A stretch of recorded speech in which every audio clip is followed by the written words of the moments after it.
Are we recording? Shout out. What? The Connects. Are we good?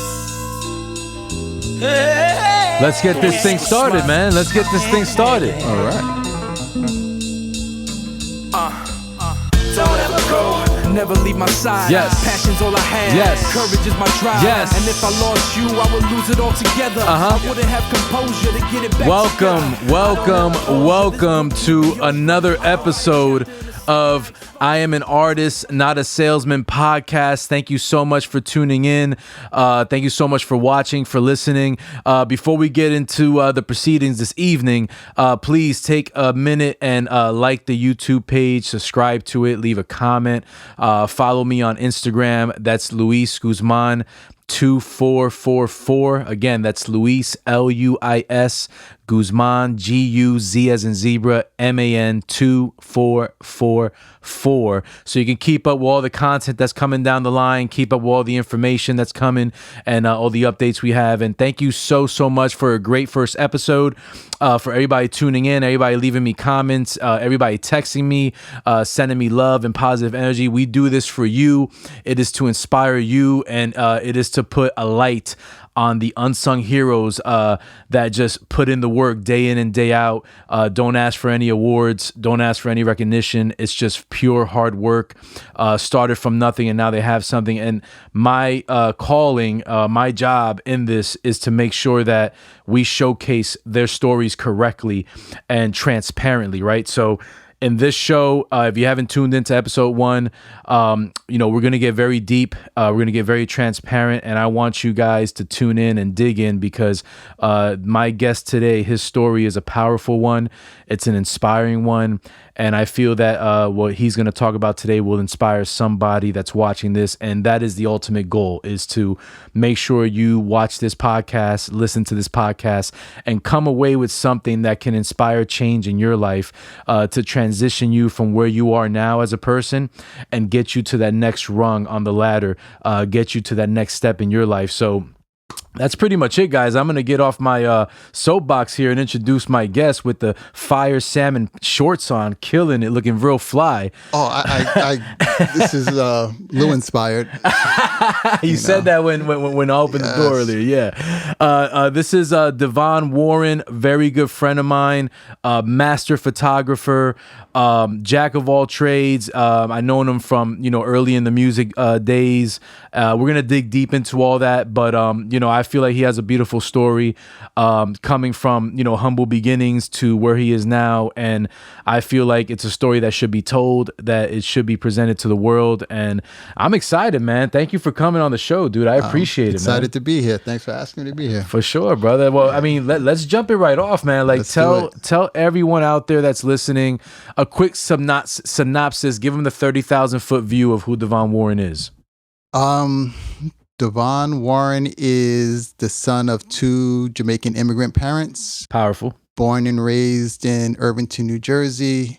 Attended Iona College. I started out as a high school guidance counselor, then transitioned into being a counselor for emotionally disturbed kids. And when I started that job, they said the burnout in this job is 5 years, and I lasted exactly 5 years. Wow. And I burned out because either at that point, either you get numb or you go crazy.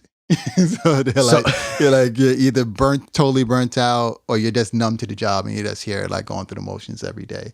So I lasted 5 years, and I, with the encouragement of my girlfriend at the time, who's now my wife. I was going to say, you better call her wife now. Yeah. I started a recording studio. I was doing the, home studio at that time in the early 2000s when, it was popular. I started a recording studio in my studio apartment, and I just, took the leap of faith and made that my full-time gig and transitioned into getting commercial space. And did I meet you before? I met you before. You met me when you were recording at your apartment in East Orange. I think it was East Orange. Yes, and then we transitioned to the World War III, the actual commercial space. Yeah. Yes. So then I did that, and then my wife got a very nice offer to relocate to Georgia, and it was a hard decision. But I sold that studio and transitioned to Atlanta. And while in Atlanta, well, backtrack a little bit. When I was still at the studio in Orange, I started to dibble and dabble in photography.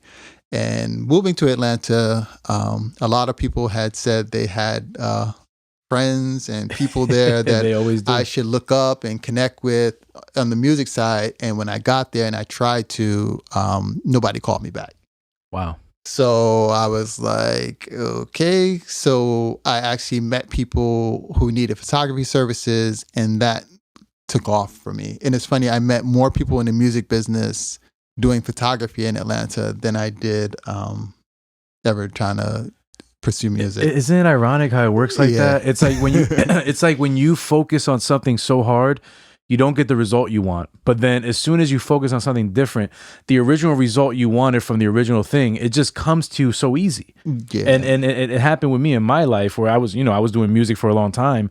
I switched to artist management and I wasn't doing music anymore. And then every connection I needed in music came to me so effortlessly. And it's so, ironic you say that because it happened with you in photography, right? You went from meeting people from the music business that you were trying to link up with, and photography was that, the bridge that put it all together. Yeah, because I think music is, I think all creative things are very competitive. So when you're doing something that's not music based, you're allowed in a lot easier because they don't see you as competition or a threat or somebody because people I was working with in the music business, they know I wasn't going to ask them for anything. Like I wasn't going to ask them for listen to my demo. You know what I mean? Can I get a track? Can you write for me? Like those sort of things weren't going to come out. So they were, they were happy to let me in.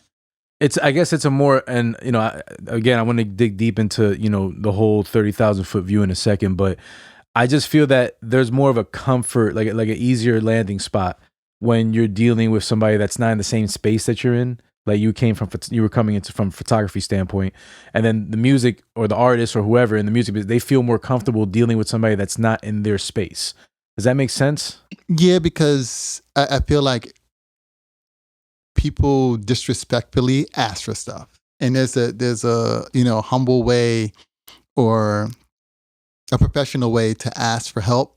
But I think people just they ask for help. Give me an example. Like I just feel like if they know. So for example, when we were doing your album, right? Mm-hmm. You had a connection to Nori, right? Yes. So if I'm just like, Lou, hook me up with Nori. Lou, hook me up with Nori, and that's my only reason that me and you are. That's the only reason I'm trying to get next to you is so that you could hook me up with Nori. And it's obvious.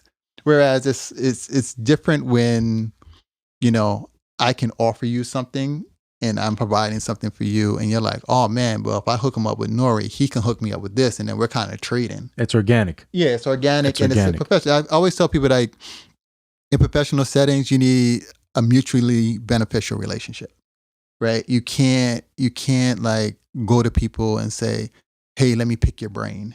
Like, bro, I work years and years and years, and you're just gonna come along and pick my brain and take stuff. Yeah, it doesn't work like that. It doesn't work like that. And I think people they miss that the misconception they have about, I call it good business, right? So my definition of good business is we both have something equal that we can offer to each other that can elevate us to another space, but we're not at the same time devaluing each other. Does that make sense? It's mutually beneficial. It's mutually beneficial. It's a give and take, and you get something from your relationship with me, and I get something from the relationship with you. And like you said, we both grow together. Like that's the benefit of it, right? You're gonna help me out. I'm gonna help you out, and we're both gonna grow. So that relationship will last for a long time. But when you have a relationship, like a lot of my relationships that I realized in the music, it was like, yeah, I'm the benefit of this relationship, Exactly. So that's why I step back from a lot of that stuff because you start to realize like, yeah, you're always picking up the check. Exactly. Exactly. I mean? It's like, are we here to help each other, or are you just, leeching off what I have? Right. And, I feel like in business, right, and it all comes down to seeing those red flags a mile away. And even in my business, like what I do for a living, I can tell in 5 seconds on the phone if a client is serious or not. And at that moment, I make that decision. Okay, am I going to terminate this phone call professionally, or am I going to further pursue this to, potentially get a lead and close a deal? Right. So it's a little easier in my, world because, you can kind of professionally just, hey, listen, I thank you for the opportunity, but we're going to, respectfully decline the business. In the music business, it's a little different, right? You can't just... I think you can feel it out, and you do have those red flags, just like, like for example, with photography, when people call me, and I'm sure you get it as an engineer, anything. It's like, when they call and they're like, how much you charge? And it's like, for what? You know what I mean? It's like, how much you charge? Wiz can relate to that. Right. And I said, like, I'm sure he's totally like, yep, you saw him shake his head. It's like, yeah, it's like, how much you charge? For what? Like, I provide engineering services. I provide photography services. What do you need? Exactly. But when somebody approaches you and like, hey, I'm doing a project, it's this many songs, I probably would need about this many hours. Like, like they've mapped this out. Like, they're coming to you professionally. Like, when somebody says, hey, I need professional headshots, it's for my LinkedIn, I also have a website. Like, they're going through the details of what they need from me. I kind of take them a little bit serious. Like, but when I get the DM, how much you charge for a shoot, I know, like, I'll respond, but I know, like, it's not really going to go anywhere. Yeah, and once you hit them with a realistic price, it's they kind of just fizzle out. Yeah, they'll fizzle. They'll take care of themselves. Yeah. So again, it's kind of like what I deal with, but again, we see it from a mile away, and we have our own ways of kind of approaching the situation. Yeah. And it's crazy how you got to this point now, and we're gonna backtrack a little bit now. Mm-hmm. But you said your parents were immigrants from Jamaica. Right. Mm-hmm. So were you born in Jamaica or born here? No, we're the first generation. You're first generation born here. Okay. So talk about that a little bit. Like, how was it growing up? You said Irvington, right? Yeah. What was it like? And I was born and raised in Newark, so I wasn't that far away from it. But just kind of give us the view of that. What was it like being raised in that environment at that time? What did you struggle with? What did you see? What was what inspired you? I mean, just, give us the whole, the whole view of it. It's funny. Like, I grew up thinking my neighborhood wasn't that bad, but it was really bad. You know what I mean? Like, perception's reality, right? Like, that was your perception at the moment. When I was in it, because, like, you grew up in Newark, like, Irvington was in Newark, right? You always say, like, Irvington is Irvington in Newark, but Irvington was just like, it might as well just call it, like, I called it Norkington. Like, it's like, it's just... Don't leave your car unlocked. Right. I mean, I always say, like, we were in Time Magazine twice. Once, Irvington High had somebody that was on the Olympic swim team. And two, we were the stolen car capital of the United States. Hence New Jersey Drive. Yeah, that's right. Absolutely. So those were the two times we made it to Time Magazine, like, front page.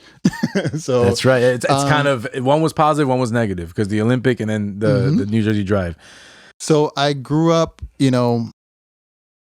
I was born in 1974. I grew up in the 80s, 90s in Irvington, the crack era. So a lot of it's funny, I look through my, like, 8th grade yearbook, and a lot of my friends have been incarcerated. Wow. You know what I mean? Yeah, it's like, so it's like, when they say, I don't know what it's like 1 in 3 males, in the city. They get arrested. They get arrested. Yeah. Mm-hmm. Yeah. I was just happy I had to be number 1, and it's like 2, 3, 4. Yeah. They all were incarcerated. So grew up in that environment where it was kind of a transition where some of us, like, we all hung out, we were BMX kids, and some of us went the path of, being a car thief, the drug dealer, the hustler, doing all kind of, like, being like every type of crime.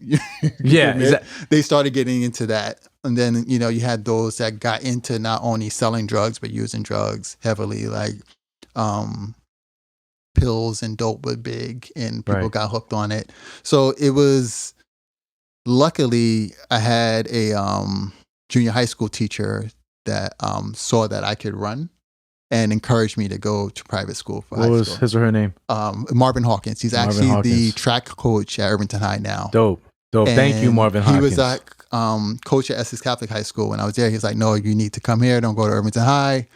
Come here, run. And that kind of set me on my path that showed me a different direction than being, like, on the street or in the street. Because I feel like I always was like, one step away from being like totally in the street. You know what I'm saying? I'm not selling drugs, but I'm with everybody that's selling drugs. Yeah, you know what I'm saying? you're part of the entourage, right? And that was what happened with me too, growing up in Elizabeth. I mean, I was raised in Newark, but then I moved to Elizabeth. All my friends sold drugs. Yeah. Everybody was doing drugs or selling it and cutting class. And I was like you. I was on the, cusp. I was on the cusp. And, I had great teachers. Patricia Elliott, my women's studies teacher, she always steered me into the right path. But same thing with you. And let me ask you this, because I had the urge, and I tried it once. I'm gonna be honest. I didn't, not drugs, but I went out there and tried to make $1. And literally in an hour, I was like, I couldn't live with myself trying to do something to hurt, to damage somebody's family. You know what I mean? So did you ever deal with that? Did you ever try selling drugs? Or I didn't try selling drugs, but I was a hustler. I was allegedly. Well, statutes of limitations, right? I mean, sure, the statute of limitations. Snitching right now. No, we're not snitching. This happened, 30 odd years ago, whatever the case I haven't is. said anybody's name, so no. But I was the purveyor of obtaining stolen property and Gotcha. Hustling in the street because I didn't get an allowance. I didn't have a job, so we had to figure it out. Hustled, you know what I'm saying? You had to figure it So, out, man. Nah, it's hot in here. I know, guys. Just if whoever's listening, we have no AC right now, but it's okay. We're pushing through because this is all part of the determination of yes, we're growing. Telling the story. You know what I mean? So we're working it and living it. But go ahead, D. I'm sorry. No, but I think having a strong household, you know what I mean, like coming from a strong household, and just kind of having people around me that would kind of steer me in the opposite direction, like having teachers, that sort of thing. I think that made the difference in, me not going in that route, So, although I would say like my father and I didn't have the greatest relationship, just having my father home and being an authority figure steered me away from doing certain things. Because there were people I know that they could get locked up and their parents would come get them. I wasn't sure if my parents would come get me. You know what I mean? You're running that risk of like, you know what, I could, stay here for a long time. And, old school parents like, yours and mine, I mean, they didn't play that, man. Yeah, like, they might have been on some like, let's teach them a lesson. Yes, correct. And then I'm in the system. Exactly. Whereas other people, up until a certain age back then, like your parents could come pick you up and you're all right. You're a minor, they'll come pick you up. Community service, may do juvie, that sort of thing. But my parents might have just been like, hey, you brought this on yourself. So we're not coming to get you, So but the blessing is you got out of this world, right? This upbringing. And again, you were entrepreneurial from the beginning. Obviously you were naive because you were young, but you were on the right path, even though, stolen property, whatever, but you had the right tactic. You just didn't know how to formulate that into something that was a positive way of, doing something that's business minded. Yeah. So I mean? I think, and I still use this today, it's kind of like the whole concept of the flip of I'm going to get something or I'm going to invest a certain amount of money and it needs to bring me back double. Correct. So, and that's for those that don't know, that's like the whole drug dealer. It's a flip, business model. Yeah, absolutely. It is. We took the drug business model, we made kept doing it, So you keep doing that. And that's the way I started my businesses. It's just like you hustle up enough money to get started. And then you just use the concept of the flip to keep going. I mean, I've, matured that and made it more refined over the years. But, I find that there's one thing I find with small businesses and I find with creative small businesses in particular, they don't know their numbers. Happens all the time. And in business, it's your numbers. I don't care what you're doing. Like it comes down to your numbers. And it's like, if you can't tell me your numbers, and when I say your numbers, how much is coming in and how much is going out and, how much are you keeping? Yeah. That's the big thing. And I think a lot of people don't look at how much am I keeping? Because you could have $1 million business and you spent, 990. Oh, you spent $1 million too. Yeah. Now you're negative. Yeah. And you're like, but you're showing people like, I made $1 million last year. Yeah, you made $1 million, but you spent $1 million too. So I think knowing your numbers as a general business practice is something that where a lot of small businesses fail. You know? Yes, correct. And They that's don't know why their numbers. I mean, you having a small business, me running a small business with my partner Hector, we are a small statistic that we actually made it through. Like they say the first, when you start a small business, if it could fail in the first 3 years. And if you pass 3, you're like on a fast track to, oh my God, what's going to happen next? Because you are not supposed to even make it to 3 years. Yeah. So that's a blessing in itself. But going back to you talking about the flip, right? How you incorporated that into your music business, into your photography business. I'm intrigued because you had a very business-minded mind at such a young age, but what steered you into being a guidance counselor? Because that's a totally different. You went from A to Z. Yeah, what was the story behind that? I think part of it was what's socially accepted in your family. Like going out. Like now, I encourage like my nieces and nephews, whatever they want to do it. Like figure out how it works, figure out how the industry you want to get into works, and do it. Figure out what training you're going to need, what kind of money you're going to need to get into it, and just do that. Whereas my upbringing, it was more like that was a respectable profession to go into, regardless of the amount of money you made. There wasn't a ton of money being a private school guidance counselor. But did you do it to make your parents proud? I did it because that was did you feel forced to do it? I didn't feel forced, but I just felt like that's what was socially acceptable, and that would be accepted by my family, and that would be, it's like an honorable profession. It is. It is. So it's like, oh yeah, I'll be this, and then it was kind of, I was working at the high school in the summers, and it was kind of an easy segue in a comfort zone type of thing. Correct. You know what I mean? Because it was the high school I went to, actually ended up becoming the guidance counselor at the high school I went to. It's your comfort zone. It's a comfort zone. Yeah, you were used to being in that space. Yeah, but I wouldn't say that it was like my passion. Like I was totally I love the kids. I love working with the kids. It's like I even have relationships with some of the students to this day, but I don't feel like I feel about photography. So we're gonna. I get that, and we're gonna. That was a job, and it was cool, and I felt like it had meaning and purpose and all that. But it wasn't fulfilling. Did you feel fulfilled being a guidance counselor? I did, but it wasn't necessarily like, man, I love this. Like, this is amazing. Like, I want to do this every day for the rest of my life type of feeling, It was temporary comfort or temporary fulfillment. Yeah, it worked. You know what I mean? And I feel like... And it paid the bills. It paid the bills. And I feel like that happens to a lot of people. It's like, you graduate college or high school and, somebody hooked you up with a job. You get on the hamster wheel. You get into the job. You're making decent money. Why leave? I'm comfortable here. I'm secure here. The bills are getting paid. And that's what I kind of like it. Kind of like it. Kind of like it. It's not like I love it, but I kind of like it. Yeah, it's right. Well, let me ask you this, right? So when you got into, when did the itch start? And what I mean by the itch is I remember being a salary member in management at Walmart, and it sucked. I hated it. I was the heaviest weight I ever was. I was eating McDonald's every day. I was surrounded around negative people. It was a very devaluing job, and I lost my self-esteem. I lost a sense of who I was. Mm-hmm. And then I got that itch, and that itch was telling me, you come from a father that's an entrepreneur, and you know how to make money on your own, and you know how to talk. Why don't you use your gift? And eventually it's, spawned into, me and Hector with Northeast Fence. But what was the itch for you when you were a guidance counselor? What was that tipping point that you were looking over the mountain and saying, I got to jump? I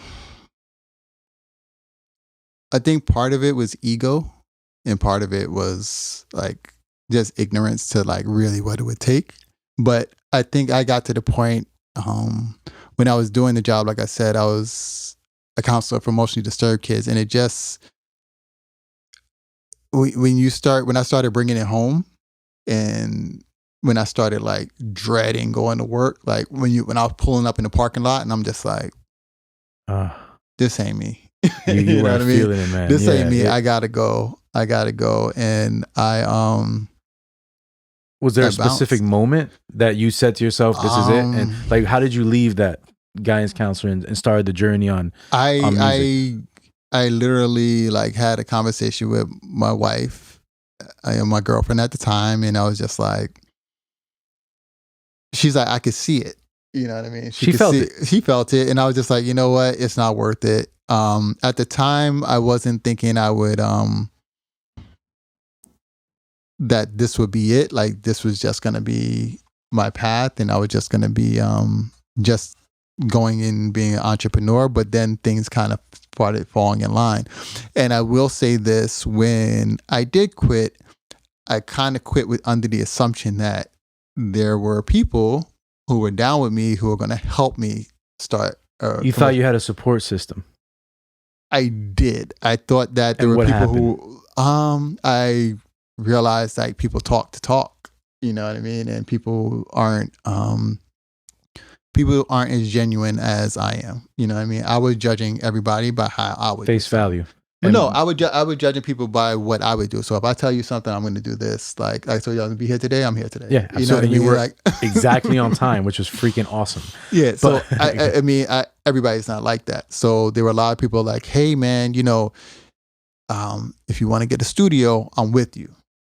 So I was like, all right, cool. So I'll have some support in trying to do this venture. And then, I ended up by myself. So I learned that lesson. But there's power in that though, D, isn't there? Isn't there power in doing, like, you started off with a band of, 12 or whatever, right? And then you're the lone wolf. I know that now. At the time, it sucked. How did it feel at the time? Like, what was the feelings? What was what were you going through? Like, what was the downside of going through that grind? It sucks. Like you realize like, yo, I got to do this myself, and when you thought you had support. And well, one thing I learned, like Mike Tyson said, everybody has a plan until you get punched in the face. Yeah, right. Absolutely. So I've learned over the years, like you just got to take those punches. Like it's coming.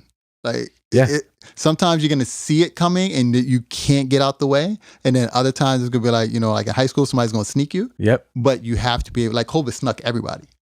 Right? Kobe came out of left field and said, "Oh wait, okay, you want to be humbled?" Yeah, Kobe came and it was just like, "What? No, it's gonna be 2 weeks. We'll be fine." And it's like, ended up being a year and some change. And it's just like, all right, but how do you, like, all right, this sucks. I got punched in the face, but how am I gonna come back? How am I gonna counter? How am I gonna get up stronger and finish the fight? Because you can get punched in the face and lie down, the fight's gonna keep going on.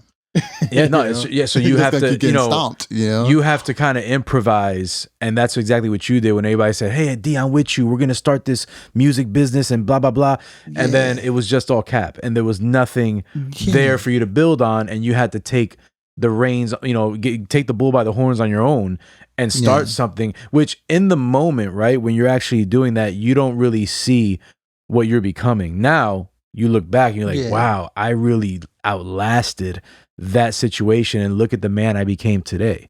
Yeah, I think for me and it was different situations over the course of owning a studio. And because you know how music business is, everybody's like, we should do fickle. And I know blah, blah, blah, blah, blah. And you're like, and then it dies. And then it dies. And like, you're there, you did your part, and then nobody else did anything else. So what I've learned is you just gotta be business minded. Know what people need to come to you with. You need to come to me with a whole plan, right?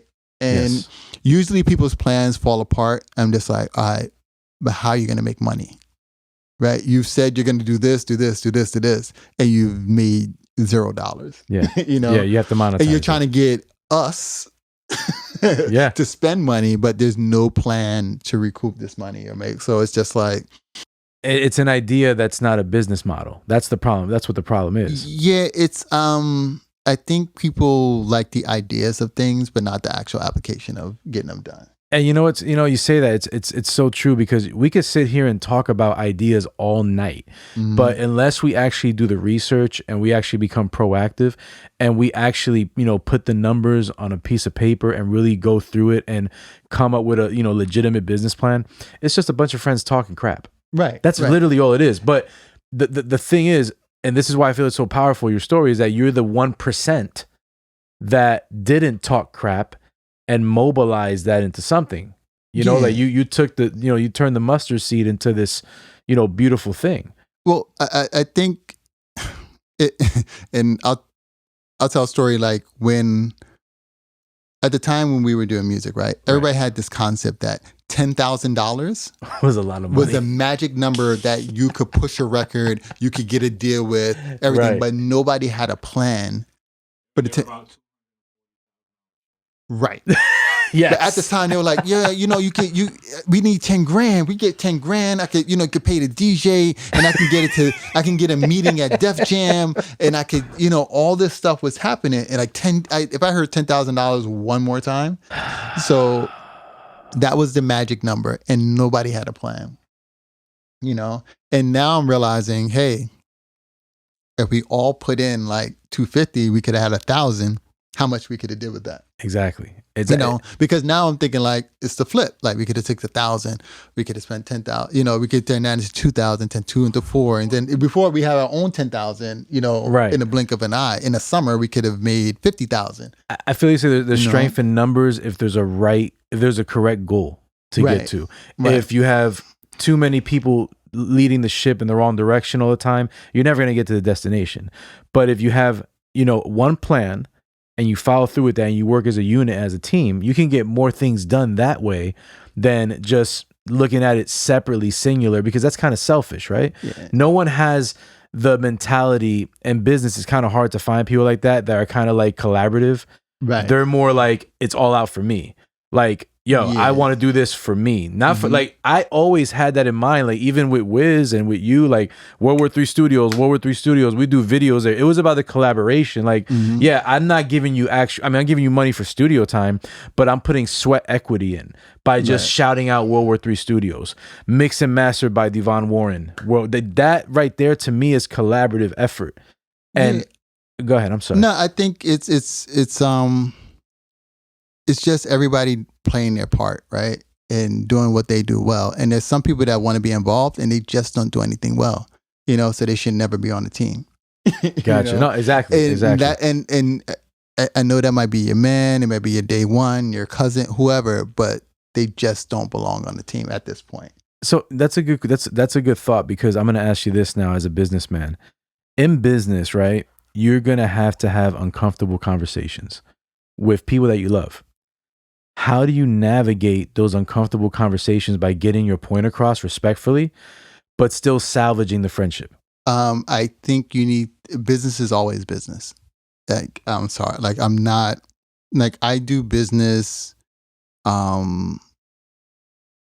socially, and I can be social with you and everything else. But when I do business, it's business. Like, we're going to do business, So I'm not going to involve my business in something you're playing around with. So I'm gonna tell you straight up, like, that's not gonna work. My thing is, like, I'm just gonna be honest with you. Correct. It saves everybody time and money. It saves everybody time and money. Your feelings may be a little hurt, but I'm not gonna ultimately waste a ton of my time, which I don't have, and play around with you. So I think when you're doing business, even with family, because friends and family come to me with these ideas all the time, and I just gotta be like, it's not going to work. Not even curve. Like, I'm just straight up like, that's not going to work because of this, and this. If we do X, Y, and Z and get this together, then yeah, it'll work. But I think a lot of people have ideas with me doing 90% of the work and them just kind of showing up and waving. Yeah, so they're not putting the sweat equity in as well, and they have champagne dreams on a beer budget.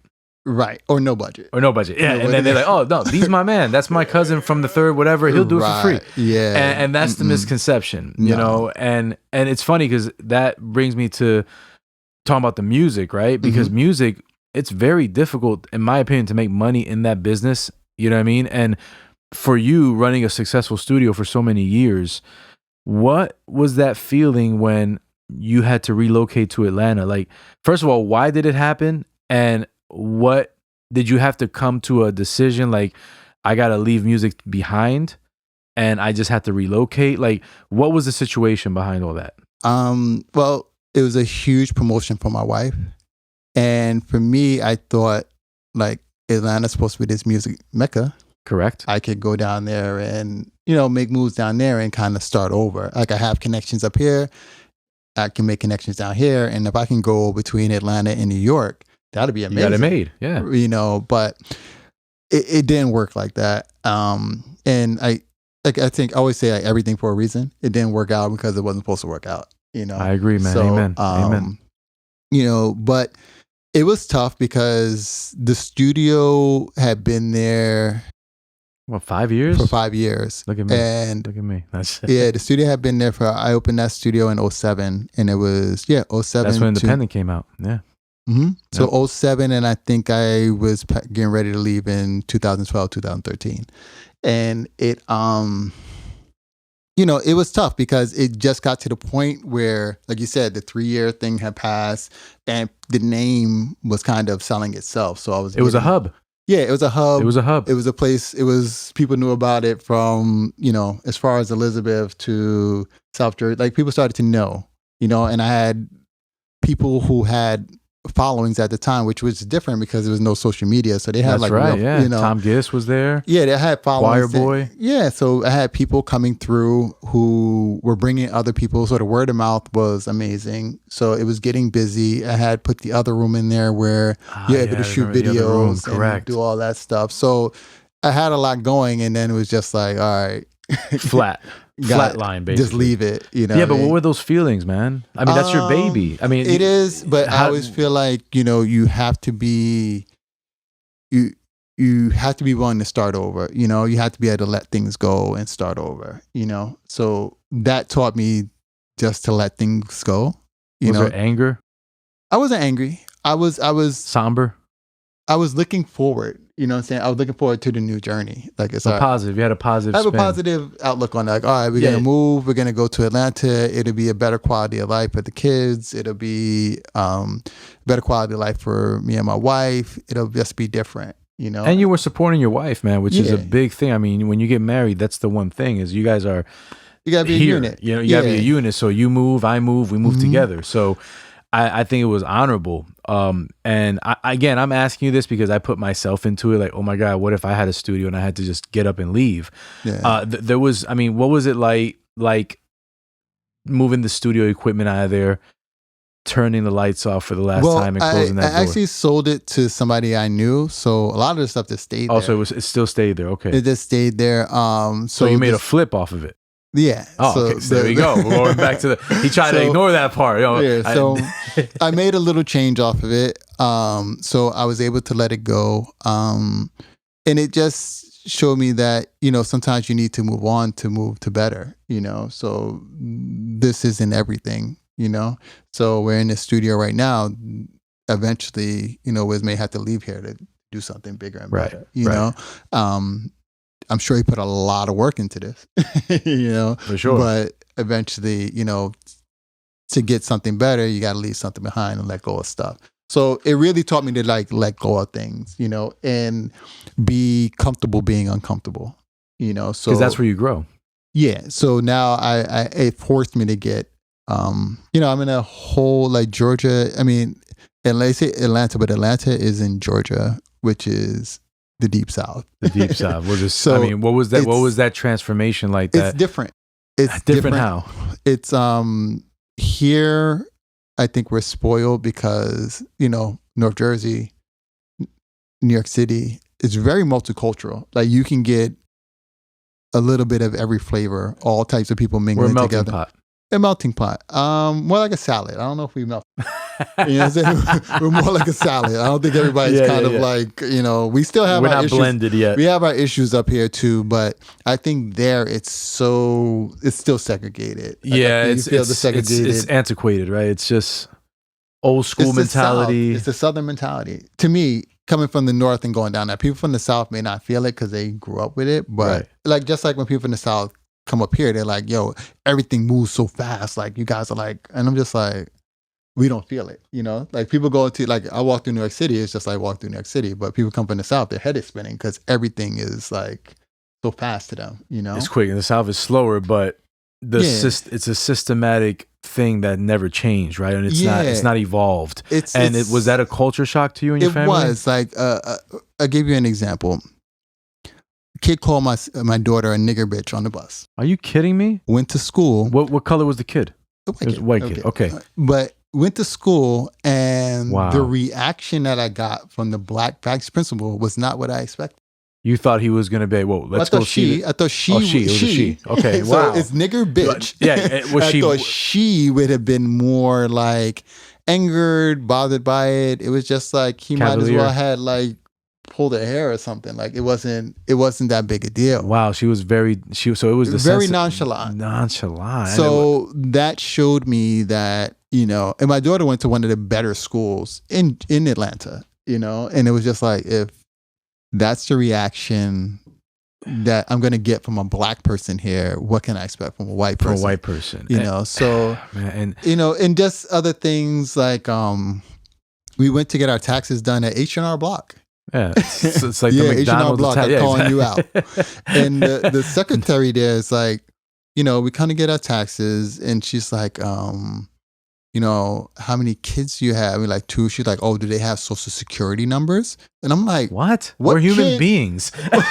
What kid in the United States doesn't have a social security number? Like, you're trying to, because that's so ignorant. You know, I have to rewind.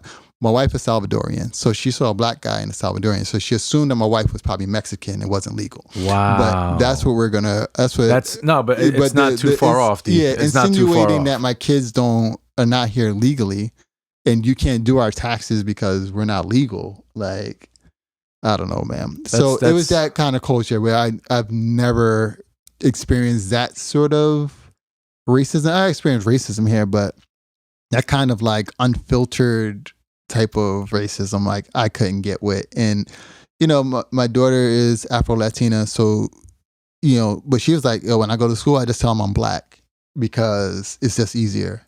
Right. You know, because I don't want to get into, you know. A lot of explanation. You know, it just makes me blend in. And know? What was that conversation like when she came home and said, Dad, this is what this guy called me? As a parent, I mean, because that's sensitive. That's your daughter, man. It's like somebody saying that to you. What was the conversation like, and how did that? I mean, what kind of advice did you give her? Like, what was the blueprint to that? It's tough. So my first reaction is, you know, anger. You go. Of course, it's anger, but you go to the school, right, and you make sure you know, I can't jump on the bus and rag the little kid up, right? As much as, you know, as much as you could. You can. Well, that's G Wiz's, theory on it. As much as you may want to do that, you know, you got to go through the proper channels and everything else. So I'm like, all right, let me go to the school and see. But, you know, when you got that reaction, it's kind of like, okay.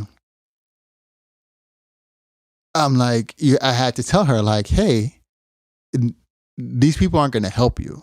Right. So when they put my daughter in a situation where she's not protected, I'm like, do what you have to do. You know what I mean? So if you're in that situation, you feel threatened, do what you have to do, because it's obvious these people aren't going to protect you, and I don't want anything to happen to you. Like the Twilight Zone. Like, you're supposed to be here to defend and save my child, yet you're saying it's like plucking a hair out. Like, yeah, like you're just like very nonchalant, and nothing was done about it. You know what I'm saying? Nothing was done. There was no follow-up. We tried to, so it's like something that wasn't that big of a deal. So, you know, it's just you know, I teach my kids like they got to stand up for themselves. You know, be the bigger person until, you know, it's not safe being the bigger person. You know what I mean? I always want you to defend yourself. Like, if you have to defend yourself, I'm always going to back you up. You know, don't be the nice person and, you know, end up getting hurt. Yeah. I'd rather you defend yourself and come out of it all right. We can deal with whatever else after that. But you know how, you know, Barack Obama says when they go low, you go high, right? So is that the same type of, you know, advice you gave her in the beginning before you just said, listen, unless you get disrespected, you know, the gloves are off? Yeah. I mean, I will always tell my kids, like, you know, don't let people trap you. You know what I mean? Always try to be, the smarter person or the bigger person in the situation, because that person is saying things to you because they got issues with themselves. It doesn't really have to do It's with transference. Yeah. Yeah. So, don't get caught up in that kind of situation, because, when like the dummy is arguing with a smart person from afar, nobody knows who the dummy is. You know what I'm saying? So That's true. if you get into the exchange, like you're gonna just end as up- guilty as it, because Right. now you're in the mix instead of just So, isolating yourself from it. Yeah, just be smart about it, right? Take your time, try to keep your cool. But if you're in a situation, you gotta feel like defend you yourself. you gotta do what you gotta do because this person's threatening you or whatever, then I'm gonna back you up, 100%, man. I mean, that was some great advice you gave her, and I know she'll remember that for the rest of her life. And that culture shock you had to deal with. I mean, just to recap, you went from Irvington, New Jersey, where it was a whole nother, scope of life, to then guidance counseling, to starting music. Now you're in the South, culture shock with racism, and now insert photography. Yes. Where does photography come in with all this? Okay, so I ended up meeting the ex-spouse of somebody in the music industry. Okay. What I realized. What's her name? I don't want to blow people up. What happened to transparency, D? Not just joking. It's all good. I'll be totally transparent about me, but I don't put other people's business out Okay, there. so you met this. I met this ex-spouse of somebody in the music industry. They in turn introduced me to the spouses of a lot of people in the music industry. You got the magic key. I was kind of like their photographer.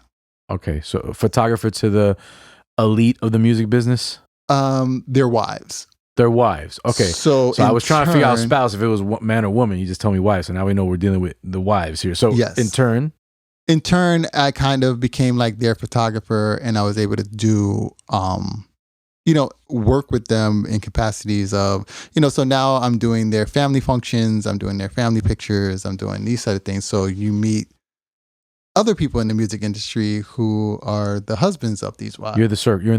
You're in a circle. So, and I find that, when you're in, people feel more comfortable with the person that this person worked with, because, you did a good job. Commonality. Well, yeah. And they kind of feel safe because people will take, especially with images, like you could take those and run with them. You know what I'm Right. saying? Like I got a picture of so-and-so's wife, but you don't know where you took the picture. You could just make it seem like you got it somewhere else, Gotcha. So, yeah, and like if you're around people's kids and all that stuff, well, if he was safe around this person's kids, then they'll feel more comfortable. So I actually was doing pretty well in Atlanta with photography, because I feel like the standard we have up here for photography was a little higher than they had down there. So the work I was doing, I was shining like crazy. yeah, but the only thing was my prices were higher, so I was a little bit. I had to figure that out. I got you. So because they don't charge, like, services in the South are really cheap. Yeah, like they don't they don't know their worth. Yeah, now I'm comparing to like what I paid the guy to cut the grass in Georgia, which was like way more grass, and what I paid a guy to cut my little lawn and back in my house now. It's like night and day. Night and day. Is that because of the whole down south, like, easygoing mentality? And I just feel like service jobs aren't really respected, so they work cheaper. People are willing to work for less money. And I think it's because like cost of living as far as real estate and rentals is a lot lower.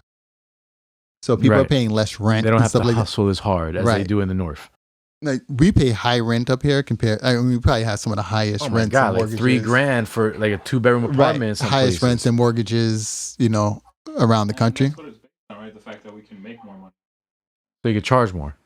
Yeah, I mean the salaries are higher here. It's the cost of living, but I found like food, gas, all that other stuff, utilities was all the same in Georgia. The only thing you were getting a break on was like rent. But that's probably the biggest bill. You know what I'm saying? Like your rent mortgage was a lot cheaper. Insurance is cheaper there too. But I gotcha. Yeah, so I was moving in that circle. And was it easy to get into the circle? Because of who brought me in. Okay. So like, you did all this work for 5 years with a studio. How long did it take you to get into the photography circle with the spouses? A few months. I was only in Georgia for. This is insane, dude. I was in Atlanta for exactly 1 year. Wow. They brought my wife back a year later. We moved down there in July 1st. Came back July 1st. And July 1st, you moved out there, and you're talking about October. You're in the circle. Yeah.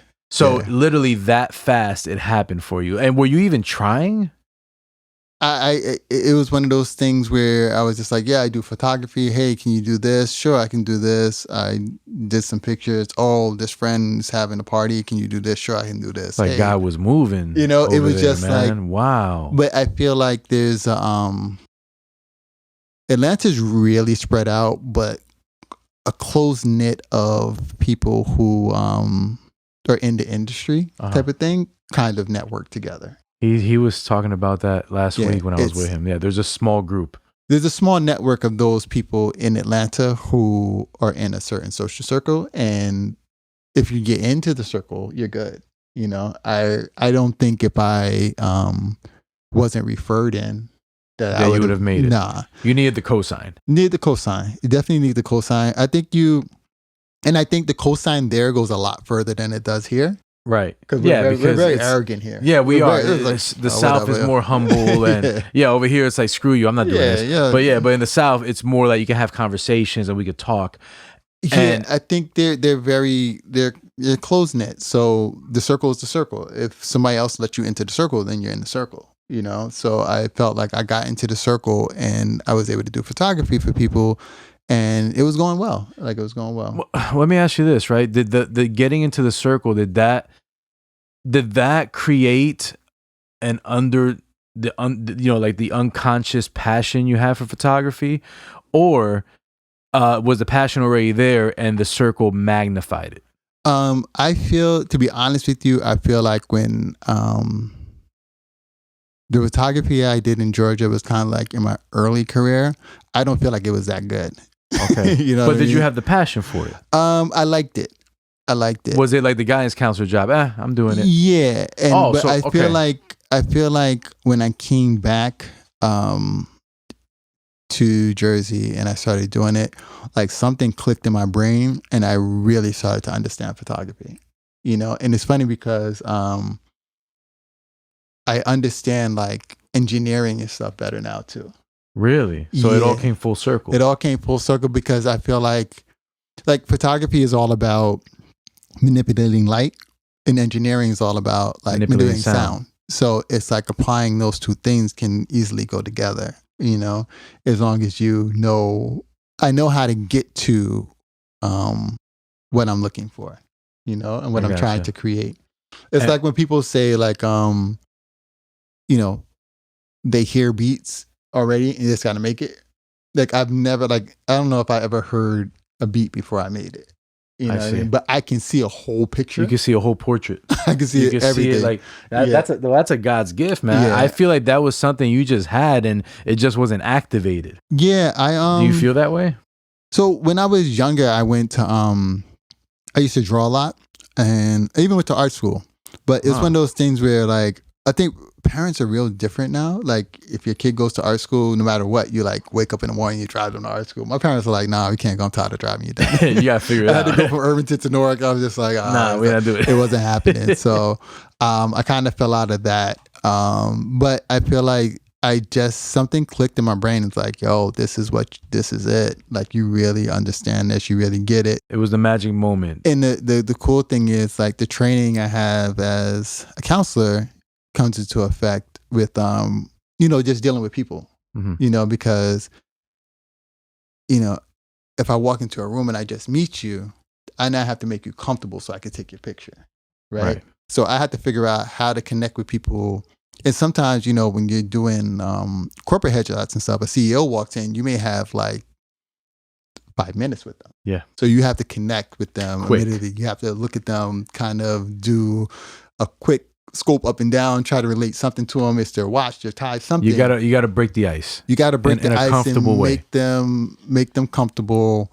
know your craft well enough to be kind of shooting the shit with them while you're getting uncomfortable to take the picture, understanding.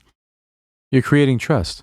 Yeah, understanding social cues where what you're saying they're not liking, kind of picking up on all those things. The same way you would do if you were talking to a kid who has a problem. You're picking up on their body language, everything else. Like, so all that training kind of came full circle in doing photography. It's almost like, honestly, that God was preparing you from the beginning. You didn't even realize it. Like, you went from the guidance counseling. You were picking up all these talents unconsciously. You didn't know you were going to use them later in life. Yeah, like I said, like everything has a reason. Like a lot of times we just don't see it yet. In a little while we'll see it. And you feel you arrived there.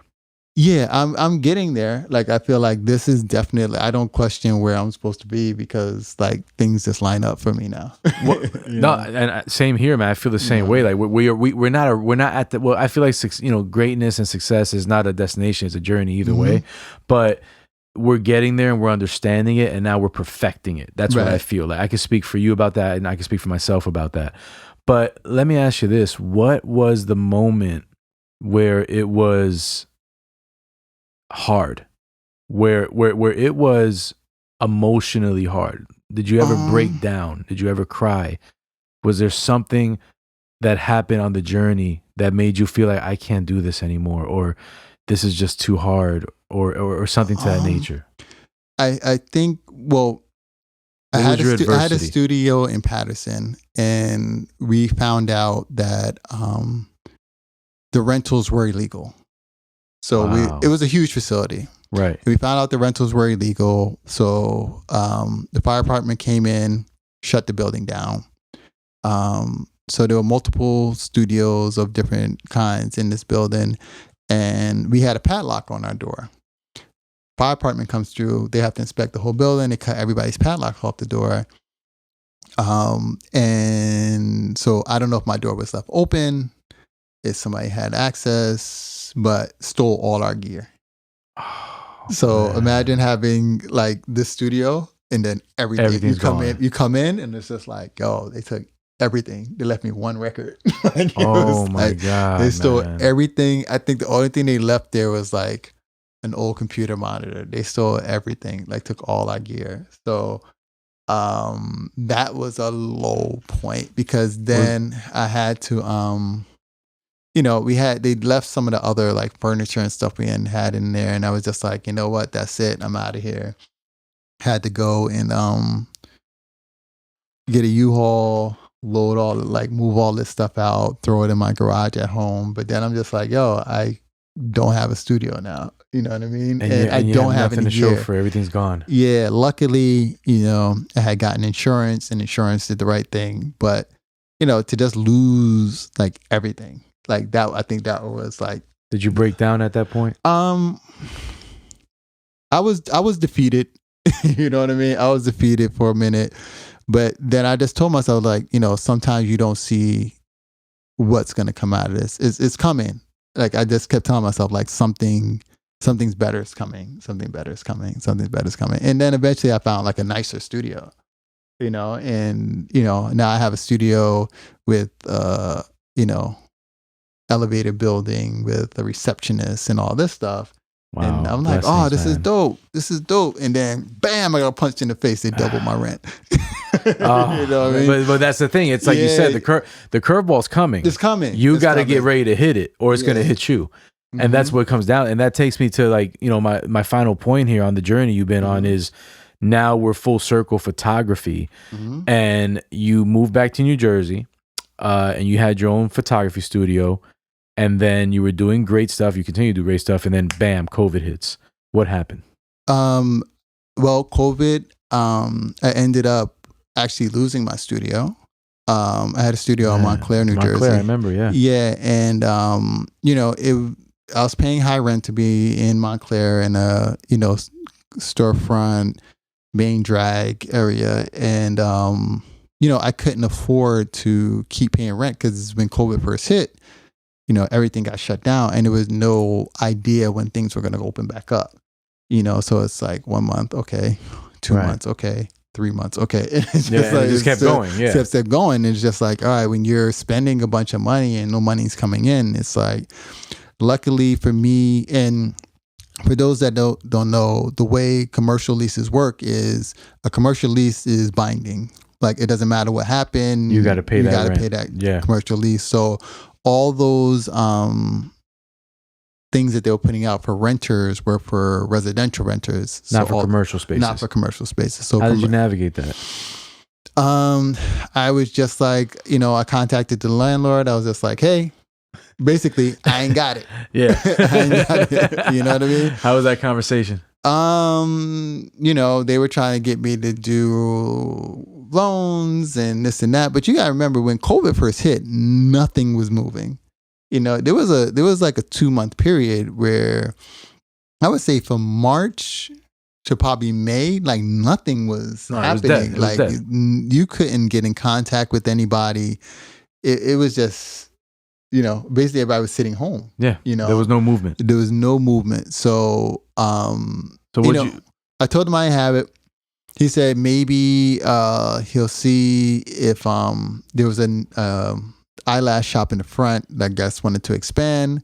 Luckily, they were able to move into my space, and I was able to get out of the lease. Awesome. But that meant, again, but starting over. I don't have a studio. You're back to what happened over. with this. So how did you navigate that? What's your current situation right now? So currently, from networking and doing good business, somebody I actually used to teach, who used to come to my workshops, opened a studio. And they're like, hey, we know you lost your studio, so if you need a place, here you go. Wow. So I have a place that I can rent when I need it, and it's a beautiful situation. And money's still coming in. Money's still coming in. So, and you're doing your passion. Things are slowly getting back to what we were used to. I don't know if they'll ever go back to what we, prior to 2020. But, I always tell people, you have to be willing to pivot, right? And you have to be able to pivot and navigate in the situation that's going to come up, because things are not going to stay the same. That's one thing we're guaranteed. You gotta be dynamic. You gotta be dynamic. You gotta be willing to pivot. You gotta be flexible. And I found that one thing COVID did teach me is like, sometimes you're as strong as your network. People who are in your network can really help you navigate out of a certain situation. So, when I fell into this, luckily these people were in my network, and they're like, and they helped you through it. I was able to get through, and now I'm where I am. So, I'm grateful. I think if you stay humble, you have mutually beneficial relationships, you can call on those relationships when you get punched in the face. They could either, come knock the person out for you, or to at least have your back, I'm sorry. I'm hearing what you're saying, but I'm also thinking about your whole story right now. You just, talked to us about, and I think to wrap it up, what resonates with me from your story is Devon is someone that learns from experiences, planted his seeds, didn't know the growth of those seeds and when they were going to actually, sprout for him. And now you look at where you're at now. You started off leaving guidance counseling, and you had a crew that wanted to help you, and they all vanished. Now you just told me you have a network that does nothing but help you. That right there is like game change. It's almost like surreal how you went from not having it at all to now having it all. Yeah. Same thing with moving to Atlanta. Your good business-minded mentality and your rapport with good friends got you into that circle with spouses in the music business, which if you didn't have that personality of yours and that integrity, you would have never gotten into that room. So again, I feel like it's just seeds that you've been planting throughout your whole life that kind of blossomed right now in real time. Yeah, I think it's knowing your worth, knowing that nobody's coming to save you. I think people have that mentality, like there's a Superman out there and they're waiting for somebody else to come in and swoop in and save them. Not happening. It's not happening. Like, you're the Superman. Yeah, put in the work. Like put in the work. There's no you know, nothing beats hard work. You know what I mean? If you have a plan and you work it, eventually it's gonna work. Like, you know what I mean? It may take some time, it may take a lot of effort, you may lose some sleep, you may scrape up your knuckles, but it's gonna work, you know. But I think a lot of people have this mentality of if it doesn't come quick, then I don't want it. You know, but it takes the grind. It takes the, like you said, it's sowing the seeds, it's stepping every day. Like, but eventually, you know, you'll see those small improvements, and then you'll see a jump, and then you'll see small improvements again, and then you'll see a bigger jump. Yes, right? Correct. You know, so it's one of those things. You have to have the ultimate faith in yourself. You know, bet on yourself. Bet on yourself, and you just have to. You know, I think Will Smith did. Just decide like, yo, this is what I'm going to do.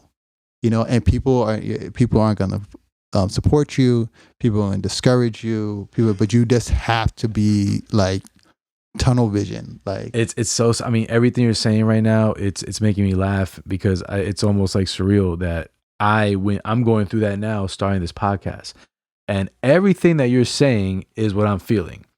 People are not going to want you to do it. People are going to discourage you to not do it. Mm-hmm. People are going to find, you know, chinks in your armor. But as long as you believe in yourself and you hone your craft and you have a plan, nothing's going to stop you. Yeah, I think that, you know, like when you see like the behind the music and all that other stuff, I think people don't pay attention to all the bad stuff. 90% is bad stuff. 10% is like the glory, right? And then they're like, oh yeah, but then 90% of it is like no one wants to hear about it. Yeah, it's the 10% that the public are, you know, they're polarized by it. Yeah, it's just because it's a difficult space to get into. That 10% of success rate is hard to get into. Yeah, everyone's gonna feel the 90% of pain and challenges. Yeah, but it's who you are as a person to jump out of that and become the 10% of success that you really want. Yeah. And this is true. Yeah, like that's it. You literally are in a slim pickings of a final result. It's like 1%. 1%. Yeah. It's like everybody jumps over the fact that every record label turned Jay-Z down. Like everybody forgets that, right? Yeah. Imagine he was 37 when he got signed. Every record label turning you down, like that's like how big of a punch in the face is that? And then to say like, okay, cool, I'm still gonna try it on my own, even though all these experts are telling me I'm whack. And now I'm a billionaire. Like, now I'm a billionaire. That's like the ultimate, you know, like uppercut. Correct. Like Mike Tyson punch out 3 punch, you're done. You know what I mean? You're done. So it's just like you have to have that ultimate faith in yourself. Like this is going to work, and I'm gonna figure out. And if this plan doesn't work, I'm gonna rework it, and I'm gonna make this work. And that's what you have to do. You have to kind of have that tunnel vision and that belief in yourself. You know, and you have to be accepting and believe in yourself. And there's very little that can get in your way once you have that faith in yourself. I mean, I was going to ask you, what advice would you give any up and coming entrepreneurs or aspiring photographers, but you hit it all on the head. Yeah. So I would say, you know, when you're getting into, there's a big difference between photography and having a photography business. And just like there's a difference between doing music and being in the music business. Photography businesses is totally different than your talent as a photographer, right? Me running my business, I do certain things within my business that have very little to do with taking great pictures. So I would say learn the business aspect of everything. Don't think because I like taking pictures, this is a business for me. Or I like cooking, so I'm going to open a restaurant.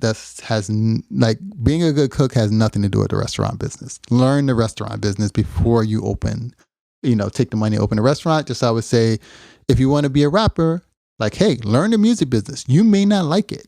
You know what I mean? You may not like the ins and outs of the music business. It's an industry, you know? You want to be a photographer?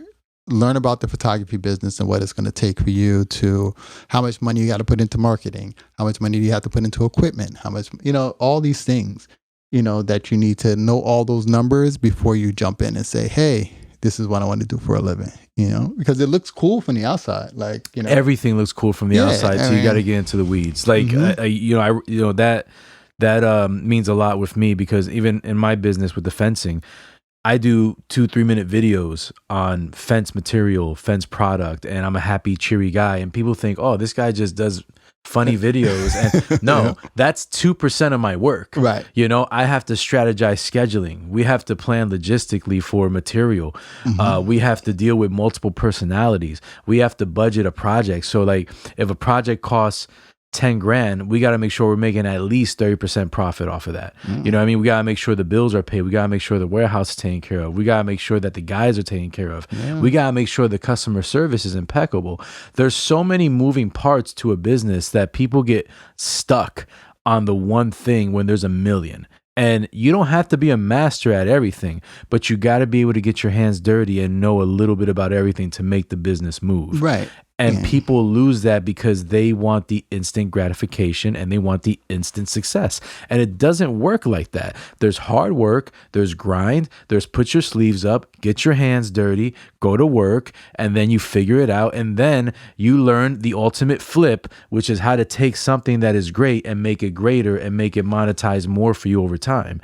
But it is a non-stop process, D. I mean, I'll be up at 9:30 at night laying down going through emails, looking at prospective clients, looking at different marketing techniques, marketing tools. How can I make ourselves more presentable? How can we save $2 on lumber? It's the small things that people don't see that add up over time, but all they're stuck on is, oh, he has a nice truck. You know what I mean? Like, don't ask me how I got the truck. Ask me how I started the business. Ask me how we got the business to where it's at today. Right. And you know, the shiny truck, it's nothing compared to the hard work that we had to put in, the hard work that you put in into photography to get you to the level of where you're at now.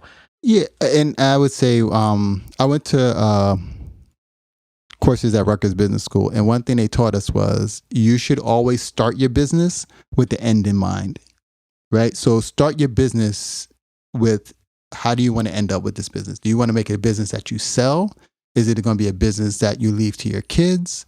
Like, what's it going to be? You know what I mean? And if, when you start with that in mind, you're always working towards that goal, you know? So if you're like, okay, I want to grow my fencing company so that I could sell it for $100 million. Yeah. Right. How do I get this business so that it's worth $100 million? You know, how do I set everything up so somebody's going to swoop in and be like, yeah, I'll give you $100 million for that because I know I'm going to make $200 million off it eventually. Exactly. You know, so when you start with the end in mind, it kind of it sets you on a course, like you said, and that journey feels better because you know what you're working towards. You know. And it becomes self-fulfilling. Like, I mean, the fulfillment for me is the biggest thing. And we'll wrap it up with this here. Having a sense of fulfillment for what you do as a business, as a passion, that's the ultimate payoff for me is, yeah, we can make a lot of money, but is it fulfilling to me? Because I don't want to be in a career or in a business where I'm making money, but I'm not being fulfilled. And I feel for you, photography was that fulfillment, and you're taking it to the next level, and you're exceeding by leaps and bounds.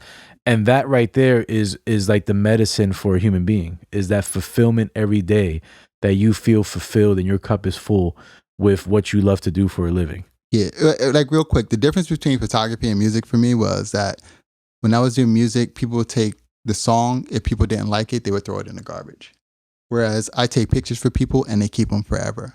You know, and those Powerful. pictures may go to their kids, their grandkids, and everything. So I'm leaving something behind. Where I feel like music was just like, nobody will ever hear these songs. Exactly. Now you're leaving a legacy, basically, you know, with the name Devon Warren and Devon Warren Photography. And it's, you know, you're making people's, you know, you're evoking emotion in people when you take a photo of them and their family. And that's something that, I mean, again, it's powerful and it's inspiring, man. Your story, I mean, I learned stuff about you today that I didn't know that I knew about you, dude. So that's pretty cool, man. But just to wrap it up, I mean, from humble beginning in Irvington to allegedly selling stolen equipment, to becoming a guidance counselor, uninspired, to moving to Atlanta, before that starting a music studio, to now coming full circle, Devon Warren, the respected entrepreneur, businessman / photographer that he is. I mean, bravo. And I want to just give you a round of applause right now, man, because Thank you, you sir. need to be celebrated, because that is a beautiful story. And I'm excited to hear about what's going to come next in your life, man, and what God has planned for you. And, I'm happy that I was just, there to see it happen, in waves, because obviously we don't hang out every day, but you know what I'm saying? Like, you've been around for a minute though. Yeah, to see your evolution over the years, it's inspiring to me. And again, I wanted, people to hear this story of yours and to shed some light on, your upcoming and, on your business. And, before we wrap up, brother, why don't you tell everybody where they can find your business, your social medias, how can they contact you, all that good stuff? Sure. The easiest way is my website. You can find everything about me there. It's www. DevonWarrenFoto.com. That's DevonWarrenPhoto.com. And what's your social medias? It's Devon Warren Photo on everything. Beautiful. And the same spelling and everything, Same right? spelling. And then we're going to wrap up now. One last thing that I forgot to mention. You were showcased in the Star Ledger. Yes. Tell me about that. So and it's funny because I wasn't going to go to this event. They had the Newark photo walk. Things always fall on your lap, dude. I mean, I'm just like, it's like a running narrative now. Like, Yeah. So you just saying it to sound cool. I'm just messing with you, man. I wasn't going to go, but I'm like, you know what? Let me go get out because it's getting towards the end of COVID. Because I wasn't really feeling going on in big groups, but I was like, it's outdoors. Went on this photo walk. There was a guy who works for the Star Ledger giving out his card. He's like, hey, if you guys want to submit 1 or 2 photos, send them to me. I'll see about getting me in the paper or running with a story. And I usually don't do like those type of submissions and everything else. Right. But I was like, you know what? Let me send it in. And then Why then they ended up using my photo, and it was like, wow, okay. Because for me, it was something that it's nostalgic. I grew up reading the Star Ledger. It was a big thing at school, like the sports section of the Star Ledger. So it was a great feeling. Like that was my Time magazine. That was my Nat Geo, So Wow, yeah, I remember, it's something I grew up on because before the internet, that's what you had. Yeah, exactly. Yeah, especially, I mean, you were famous on the Star Ledger, right? You know what I mean? You make it to the Star Ledger. You made it. Yeah, you made it. So all of North Jersey would see you. So, they selected my photo, and it just showed me something that I knew what photo that day.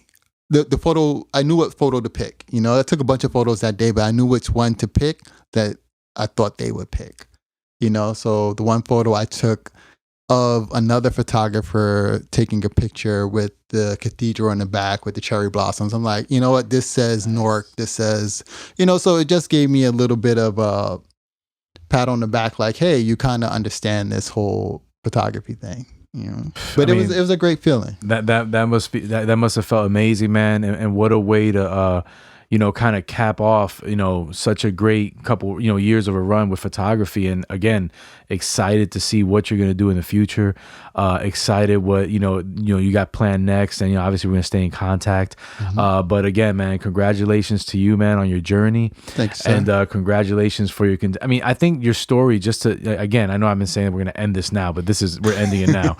The way to cap this off is I feel like Devon Warren's story is preparation that you did in your life has gotten you to these isolated moments where effortlessness actually positioned you in bigger places, but it was because of the preparation. Mm-hmm. The preparation brought on the effortless conversations that brought on progression, and that right there, my friends, is beautiful. And I really hope that this story inspires somebody to prepare themselves in whatever it is that they want to do in their life to achieve something better and greater in their life. If you're listening to this pod right now and you're laying down in bed and you don't know what to do with yourself and you don't know how to start a business and you want to, and you have a passion that is just sleeping inside you and you need to wake it up, listen to this story and take notes, people, because this is where the average turn to champions right now. Devon, he went from working hard, putting in the preparation, and now he's sitting in a position where he set himself up for the rest of his life doing what he loves and having the passion for it. Thank you so much for coming on the show, brother. Thank you, I sir. appreciate it, man. Thanks for the support. And guys, thank you for listening. Thank you for tuning in. Make sure you subscribe to the YouTube channel. Make sure you hit the like button and comment. And make sure you share this pod with everybody else, man. Whoever you know in your life that's going through something difficult, that needs a little inspiration, that needs a little push, please share this video, share this podcast. And, please leave us your comments and let us know what you think, man. We're just, humbly thankful for the opportunity. And as always, I'm going to end it with a prayer and then we'll wrap it up. So, Lord, thank you so much for having us here in this moment today and to provide the grace that you gave us in this space, for myself, for Wiz, for Devon, to, have this beautiful conversation, to inspire other people and to bless this podcast and bless the conversations we have.